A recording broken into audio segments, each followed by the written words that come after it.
guyyoota lama dura ture Jaal Daawud Ibsaa hidhaa dhaabbii irra osoo jiranii humna federaal poolisii mana jireenya isaanii magaalaa Sabbata keessatti argamu irraa fuudhuun iddoo hin beekamnetti kan geesse. Jaal Daawud Ibsaa har'a ganama sa'a lama irratti maatii isaaniitti deebi'uu isaanii maatiin VOA afaan Oromootiif beeksisaniitidha kan jiran. Jaal Daawud Ibsaa maaliif fuudhaman darbees immoo eessa deemaniitidha kan turan. Hidhaa dhaabbii isaan itti jiran kun maal fakkaata kan jedhu VOA maatii isaanii dubbiseetidha kan jiru. Guutummaa VOA'n maatii isaanii wajjin interview yookiin afgaaffii taasise tortee dhagnu ta'a.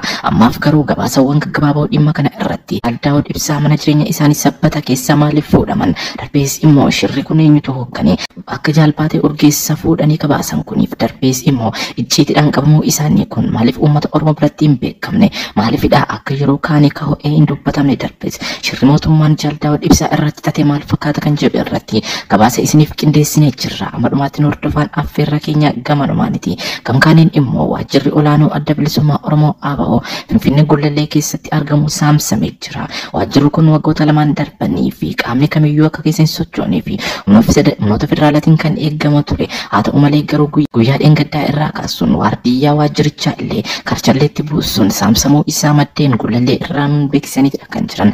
Caasaan ABO magaalaa Finfinnee keessa jirus mootummaan kun shira xaxaa jiruun dadhabsiifamuuf yaalu irree ABO balleessuun gonkumayyuu hin danda'amu jechuun maddeen himaniitidha kan jiran. Kanaan walqabatee miseensonni adda bilisummaa Oromoo ABO mootummaan kun iddoon beeknetti wal gurmeessuu akka qaban darbees yeroo gabaabaa keessatti adda bilisummaa Oromoo bifa istiraateejii haaraatiin as baasuu akka qabanis himamaatidha kan jiru. Taatee kanaanis walqabatee waan isiniin jennu qabna. Amadhuma Madduraa eebila 13 bara 2024 mana jireenya isaanii magaalaa Sabbata irratti argamu irratti hidhaa dhaabbii jala osoo jiranii darbees immoo qabsoo fi miseensa adda bilisummaa Oromoo lubbuun darbuu Jaalbaatee Urgeessaa irratti illee gadda isaanii osoo hin ibsatiin kan humnoota mootummaatiin qabamanii achi buteen isaanii dhabamee ture. Hoogganaan ABO Jaal Daawud Ibsaa har'a barii mana jireenya isaaniitti deebi'aniitidha kan jiranii.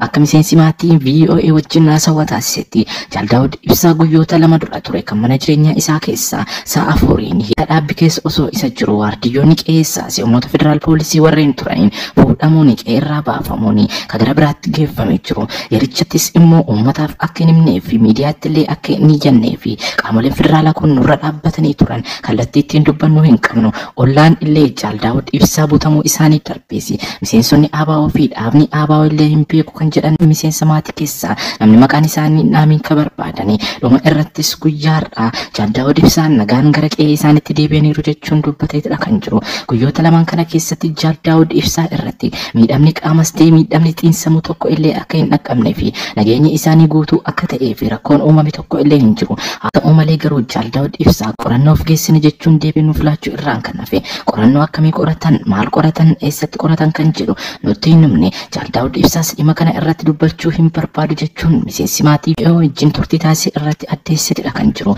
Kanaan walqabatee maddeen biroo akka jechaa jiranitti immoo Jaal Daawud Ibsaa fi Abiy Ahmad fuulatti wal arguun Abiy Ahmad Jaal Daawud Ibsaaf akeekkachiise dabarseera jedhu maddeen kuni. Innis immoo hidhaa dhaabbii keessaa bahuu yoo barbaade darbees immoo adda bilisummaa Oromoo keessa sadarkaa hooggansi jiran akka Jaalbaatee Urgeessaa ta'anii seenaa ta'anii hin hafne yoo barbaadde ta'e ABO ammatti jirtu kana diigi.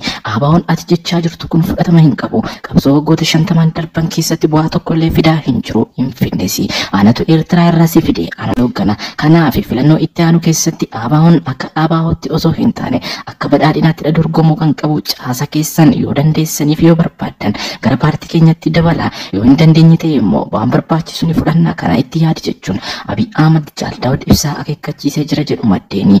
Akka miidiyaan keenya keessa beektota irraa qorateeni Abiy Ahmad filannoo itti aanu keessatti KFO fi ABO guutummaan guututti taphaan dhala taasisuu barbaada. Akka kanaan dura illee maqaaf ABO'nis ta'e KFO'n filannoo irratti akka dorgoman hin barbaadu. Kanaaf immoo gara opereeshiniitti seenee jira jedhu maddeeni. Opereeshiniitti seenuu isaa keessa kan agarsiisu immoo qondaala olaanoo ABO Jaalbaatee Urgeessaa irratti taateen ta'ee kan agarsiisudha. Ammas taanaan tarkaanfiin akkanaa muummicha ministeeraatiin jabaatee itti fufuu danda'a. Kanaaf qondaalonni ABO warri keessa jiran mootummaa kana karaa nagaatiin naffalmadha jechuu irraa abdii kutachuu qabu jechuun himamaatidha kan jiru. Jaal Daawud Ibsaanis sababni to'annoo jala oolanii fi sababni mana jireenyaa isaanii keessaa qabamanii fi akeekkachiisa kana laatamuuf akka danda'us shakkiin ni jirti.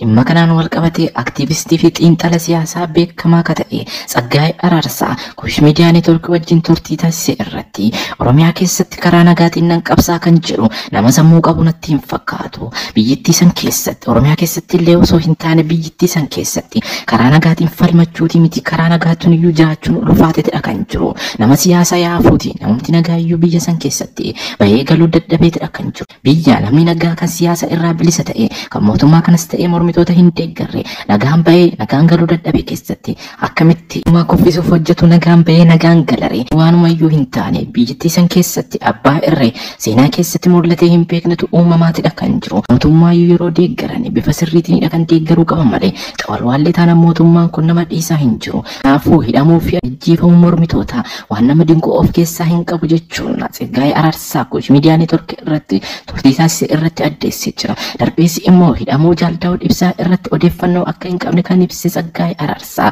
Haa ta'u malee garuu waggoota lamaan darbaniif Daawud Ibsaa wajjin qaamni siyaasa tokko iyyuu walqunnamee akka hin beeknee fi Daawud Ibsaanis hidhaa dhaabbii keessa galanii akka jiran mana jireenyaa isaanii keessayyuu erga gadi ba'anii waggaa lama akka ta'e darbees immoo dhaaba isaan hoogganan waajjira isaanittis akka hin mallee fi jaalawwan qabsoo isaanii wajjin akka waliin agarre kaan yaafuuti lubbuun darbuu jaalbaatee urgeessa wajjin wal qabate Daawud Ibsaa ibsa akka hin kennineef illee dhorkamuu isaanii quba akka qabu kan kana irraan hafe garuu Daawud Ibsaa wajjin wal qunnamee akka hin beekne Tsaggaayee Araarsaa beeksisee jira.